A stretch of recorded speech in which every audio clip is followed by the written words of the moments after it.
تمہارے پروردگار نے فرمایا ہے کہ تم مجھ سے دعا کرو، میں تمہاری دعا قبول کروں گا۔ جو لوگ میری عبادت سے ازراہ تکبر کتراتے ہیں ان قریب جہنم میں ذلیل ہو کر داخل ہوں گے۔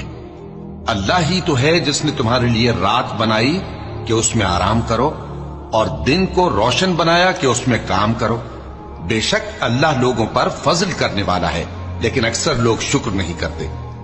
یہی اللہ تمہارا پروردگار ہے جو ہر چیز کا پیدا کرنے والا ہے، اس کے سوا کوئی معبود نہیں، پھر تم کہاں سے بھٹکائے جاتے ہو؟ اسی طرح وہ لوگ بھٹکائے جاتے تھے جو اللہ کی آیتوں سے انکار کرتے تھے۔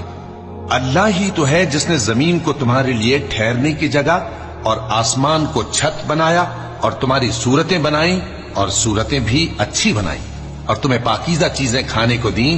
یہی اللہ تمہارا پروردگار ہے، سو اللہ رب العالمین بہت ہی بابرکت ہے۔